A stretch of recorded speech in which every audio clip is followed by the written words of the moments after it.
2 decades after the Nigerian Communications Commission (NCC) opened the Nigerian telecom space to deep-pocket investors to operate global system for mobile communications (GSM) technology, the industry has made giant strides, moving from 400,000 lines to 207 million mobile lines and adding nearly $80 billion in foreign and local direct investments. Today, a new horizon beckons for the telecom regulators as countries around the world move to digitize their economies and leverage the power and infrastructure of the telecommunications industry. 20 years after GSM, a second-generation mobile technology, Nigeria had stepped up to 3G and 4G and is on the cusp of 5G technology. Welcome to Nigeria Today. Our focus is on 20 years of GSM in Nigeria.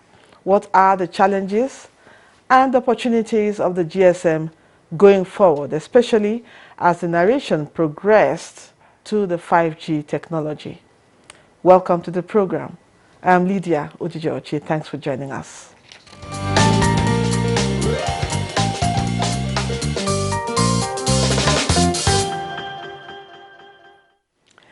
Joining me to speak on the 20 years of GSM is Dr. Bayero Agabi, President, Center for Cybersecurity Awareness and Development. He is also Vice President, Nigeria Internet Group, Nigeria. Welcome and thanks for joining us. Thank you very much for having me. Also joining us via Zoom is Gbenga Adebayo, Chairman, Association of Licensed Telecommunications Operators of Nigeria. Welcome to Nigeria Today. Good evening and thank you for having me. Okay, let me start for my guests in the studio. Let's start from the beginning. 20 years of GSM. How far so far? Yeah, he's been a roller coaster, if you put it that way, because from the very first time in August 2001, when the first call was made, I witnessed that call. Between then and now, we've had issues of relating to development, and you can remember when we had issues of quality of service, drop calls, the internet not working properly, on the mobile lines, and all of those. We have overcome. That's why I use the word roller coaster. We've essentially overcome all of those phases, and now we are in a phase that is completely different, the phase of innovation. That innovation is hitting on springing up from the financial sector to the health sector, if you like, call it agriculture, and education. All of those things are now, springing up and all of that. So dovetailing into what we now call the ecosystem of digital economy, that is putting everything together to challenging our skills, our knowledge, and our deep-seated, way of doing things and creativity. So that is where we are right now. It's okay. Now let me go to Gbenga Adebayo.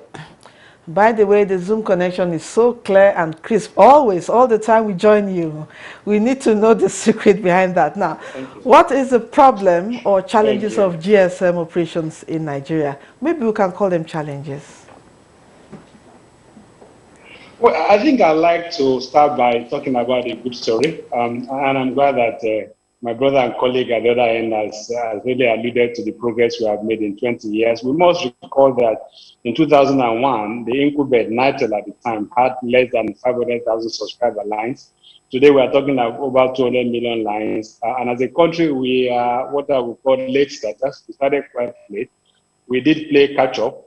And the catch-up game that we have played with the world today has placed us in a situation where we are now one of the world leaders in terms of rapid development of mobile telecom services. Waiting time at the time before connection in 2001 was about 2 to 3 years to have connection. Today, 20 years after, you can buy a loaf of bread in the bakery or after purchase of groceries in the supermarket, receive the SIM card as gratia, just like that. And that has gone to speak to the fact that over the last 20 years, industry has done very well. Appreciation to the policymakers, which is government, appreciation to our regulator, appreciation to the Nigerian subscribers, and as well as to the investors in the sector that has made this to happen.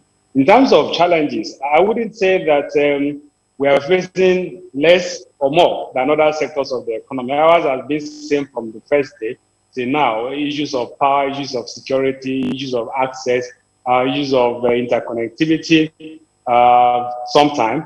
So these issues have been with us, but there are circumstances that are not within the control of the operators. And but in spite of that, I think that we've made significant progress. And I think we are making good progress. Today, telecom has become the first means of contact with many Nigerians, irrespective of where they are, what they do, and how they do their things. Evidently, from what we have seen during the COVID-19 lockdown, the major driver of the economy was communication services. So this has gone to show that really and truly, as a country, we have done well. As an industry, we have done very well. And as a people, I think we're on a good path. And telecom in Nigeria has become a light and an example for many other subsectors of the economy. And we do hope that the kind of progress that we have made in communication services will be recorded in other sectors such as power, security, and other public utilities. So yeah, the issues are there, the challenges are there, but in spite of those challenges, we are doing very well, and we have done very well as an industry and as a nation in terms of communication services. Thank you very much. Dr. Bayero, the world indeed is a global village, Yeah. especially with the GSM. Anywhere in the world is a phone call away. Yeah.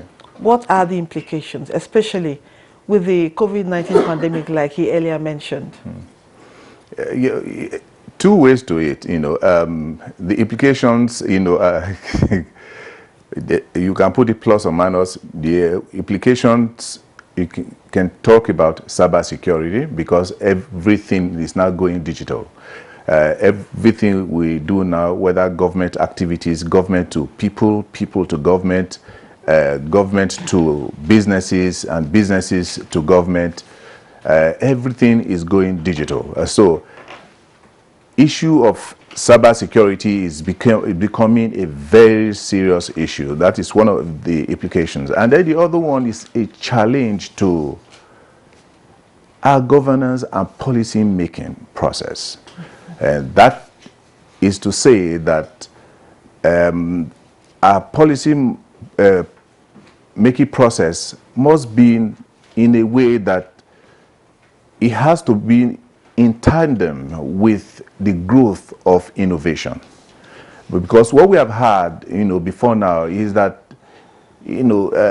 innovations come and then policies begin to find a way to catch up, I think that has to reduce because there's never going to be a way that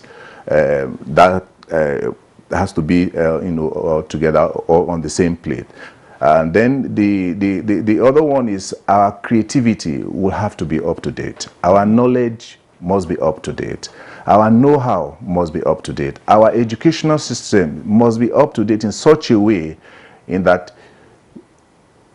we have to be in line with global realities. These are the two broad, implications that I see. Okay. Now let me go to Gbenga Adebayo. Internet business or e-economy is no doubt one positive impact of the internet and GSM. It is, however, being challenged by internet fraud like he earlier just mentioned. How can this be mitigated? I'd like to start by assuring the public that our national network is quite secured. We're very well protected. And we try to be ahead of those who may be against us. So as an industry, we are deploying the best-in-class technologies at all times. We We are putting the right firewalls to protect us from those who may want to attack our national infrastructure. And today, we're happy to say that our national network is quite secure. That is in terms of protection from firewalls. Now, for those who are within the network and want to perpetrate all kinds of activities, I think that knowledge is quite important on the part of the users. No one will enter into your system if you don't allow some form of access into it. Other than the issue of hacking, somebody hacking to system is like breaking into the burglar proof in your home, and then you have no choice than to perhaps surrender. But in terms of those who access people's personal details, who send unsolicited messages and is accepted and they end up defrauding people, I think people need to be a lot more aware about their personal safety on the digital space. And if you take responsibility and ownership for personal safety, it's not likely that people will be able to, I would say, encroach into your safety or your safe areas. And so awareness is important. Information is key.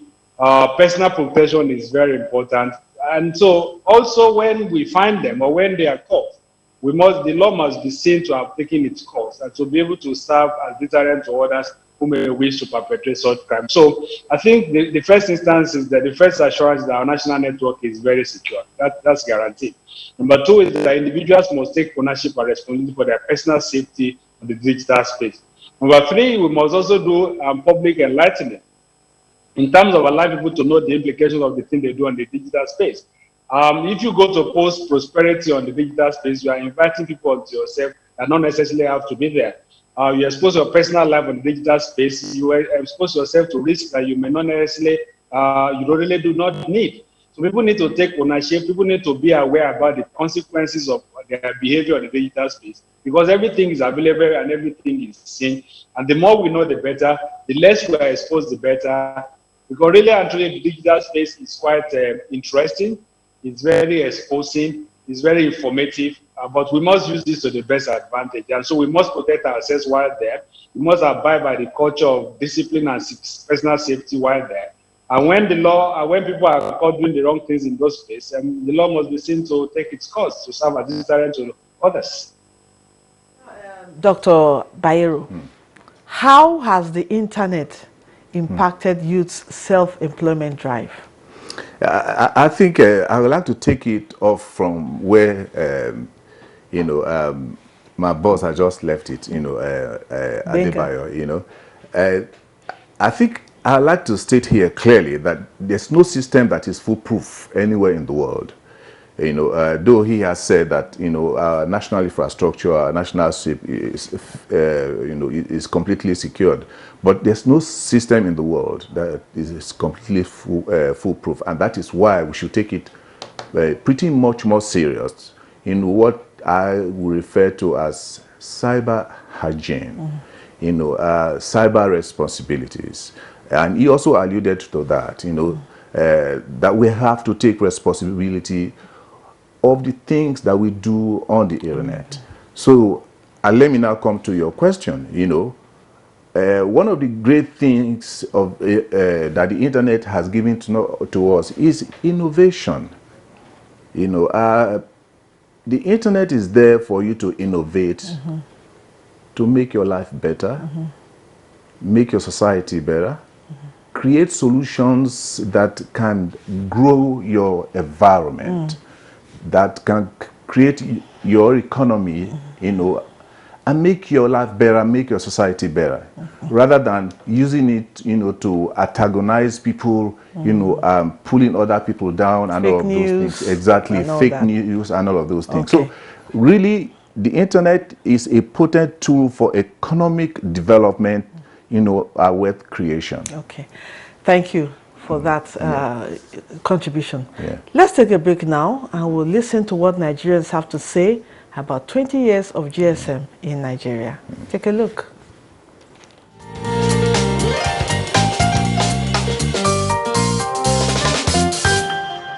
GSM has come a long way to relieve a lot of stress for Nigerians, and it has also boosted economic activity in the country. I know that long before now, you need to travel very far to just get a yes or no answer But with the emergence of GSM, with 50 naira, you can make a call and your yes or no is at your beck and call. So GSM has gone a long way to ease life and to also promote economic activity in this country. It's very, very, very something that we have to appreciate. You know, ever since these things has come into Nigeria, it's just like your personal person. You can't do without going around with your phone. Most especially when you leave your phone at home, it's as if something is getting out of your body. So GSM have gone along, and it has even promotes economic welfare in the country. You can see a lot of people around now, they have gone into such business. And today, some graduates that just left the schools without getting job, they just go into such, make business out of it. So GSM has a lot of impact in this country, and it has contributed to the development of Nigeria as a whole. GSM has been good. I'll pick on the positive side first. Like before GSM, people could not communicate easily. People have to write letters and all. But with GSM, you can just easily make calls, and you can use your phone, well, Android phones and iPhones and all, to access details, informations online, do a lot of transactions and all. So it has made Nigerian lives easy, actually. But then there's a negative part to it that causes distraction, especially for the youths. Youths like myself and younger people. So people are distracted with their phones, maybe on the road, pressing phone, and can cause accidents. And some people spend a lot of time on their phones too. So that's about. Everybody can pick the good side to it. Life is somehow better, and mostly communication and some SMS. We see persons that have mobile devices or phones then as big men, in quotes. You can only be high there to have the privilege of having those days, not 9 knots. So the emergence have really bridged that gap, and it has helped business-wise.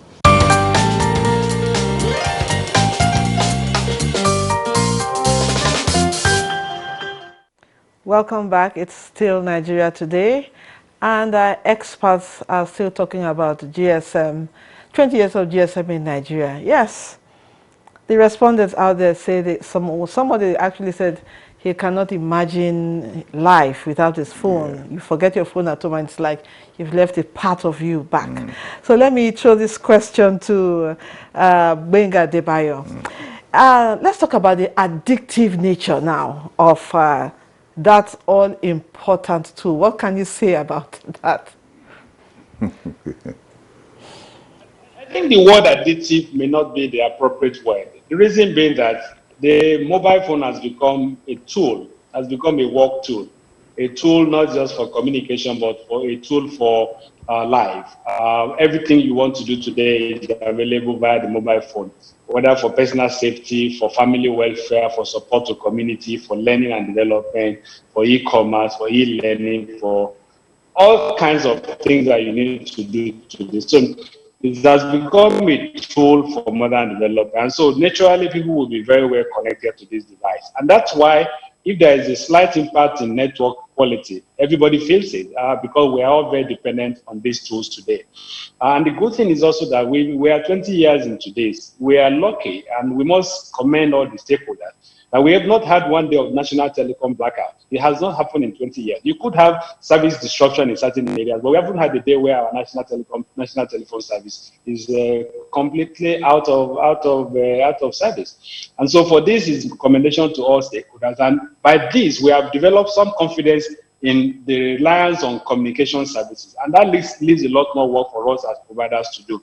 I recall in the early days, and I'm glad that someone at the interview alluded to that, mobile phones are seen as elitists. They are seen as for those belonging to those who are above average. And even at that, these are analog devices. When you have an 090 service that is programmed to Lagos network, when you are traveling to Abuja, you have to authorize from Lagos to roam your service to Abuja for that day. And God help you on your way out of Abuja, you forget to roam back to Lagos. You return to Lagos without the device roamed before you left Abuja. You have to send the device back to Abuja for somebody to roam for you before you can have service. It was as bad, but even at that, it was still seen as elitist. Look at what it has become today. It has become not just a tool for first contact, it has become a tool to do anything and all that you want to do. So I will not agree with the argument that people become addicted to it. I think people just became used to a tool for socio-economic development. And that's just what it is. By this, it leaves us as critical stakeholders to ensure that we continue to protect our common wealth, which is our national asset of communication infrastructure. We all must take ownership to ensure I will have that to interject here. Dr. Bayero, let's talk about the 5G. As experts, what are the benefits of the 5G technology? Of course, some countries are already talking about 7G. Okay, I still would like to take it up from my president, just left off. Why people refer to that activity as addictive is because of the way they have, gotten used to it yes. and all of that, and it's resulting into certain areas that we really cannot, cope with. You see a situation where people, you just have, a child, and then because you're having a certain ceremony, the child is online. That is exposing you and where you live and your activities online. And that can also lead to what you do offline can lead to a very bad activity, what we call now kidnapping and the rest of it. I don't know where you live, but I can look for who went to your party and look for where he or she live. From that, I know where you live. Okay. So I can, through social engineering, I'm able to know where you live and how your children live and all that. Okay. Then now come to 5G. 5G for me is a welcome development. There have been issues of health hazard and the rest of it. ITU has come out to say no, that the emissions you even get from your television at home is quite higher than what you will get from 5G, because 5G is a different technology. It's not like a technology that you are improving on 4G, but it's a different technology that is higher than 4G, that does more things, are faster than 4G. Okay. And even the antennas are different from the antennas that you use for 4G.